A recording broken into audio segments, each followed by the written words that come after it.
When I left high school in 1974, I already knew that I did not want to go to university, that I wanted to be a writer and I wanted to be a journalist. I got a job as a dustbin man, saved the money, went to Africa, took my trusty typewriter with me, hitchhiked from Cape Town to Cairo, and when I got back then I had to apply to go to journalism college, which I duly did, but there was a gap there while, for the timing. So I got a job in a turkey hatchery, putting eggs in trays, and then I went to college and studied journalism. So at those days you learned not only typing, which I was no good at because I've got half a finger missing, so it's always been 2 fingers, and you also learned T-line, which is a form of shorthand, and you had to do 140 words a minute. And we learned law and how to write a newspaper story and all that kind of thing.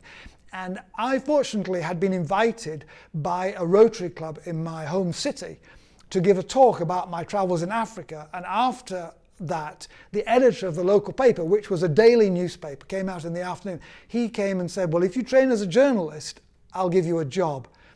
So I went to see him after I'd done the journalism course and said, well, I'm getting qualified. He said, great, I'll give you a job. When can you start? And I said, well, I'm going to Afghanistan on Thursday.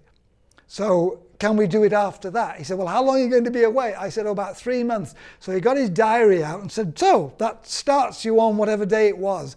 He said, and of course you will write for the newspaper while you're in Afghanistan, which I duly did. And at the age of, I was about 18 or something. So I took the Orient Express, the old Orient Express, not the deluxe thing, the Orient Express out to Istanbul, and then I took a train from Istanbul to Tehran in Iran, and that was 5 days on the train. And it was kind of fun because you meet somebody on the Monday and then you go back and have lunch with them on the Thursday and you're still traveling on the same train.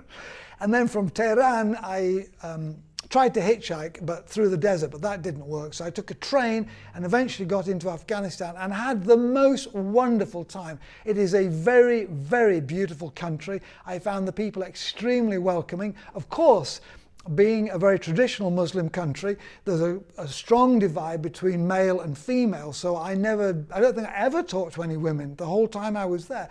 But I did meet a lot of very helpful and welcoming young men. I went up to Bamiyan, where the Buddha statues used to be until the Taliban blew them up. Had a wonderful time there. Marco Polo, in what was the 12th century, wasn't it? Marco Polo said that the best melons in the world come from Afghanistan, and I can certainly vouch for that. They were absolutely fantastic. And the carpets, and then I went up to Mazar-e which has some very famous mosques and exquisite tile work. And people were very welcoming. I took the Penguin translation of the Quran with me. And I was reading, I was genuinely interested. At that time there was very little awareness of the Muslim world, of Islam, but I was interested to read it. On the cover it had the book, had Quran in Arabic, and I was a little bit naughty. I would leave it in a very conspicuous place in a restaurant or on the bus, and always local people would ask about it. And that was a way of sort of, breaking the ice a little bit and just getting a bit more familiar with people. Interestingly, Afghanistan is very rich in natural resources, particularly natural gas, and the Soviets were buying natural gas from Afghanistan, but the meter was on the Soviet side.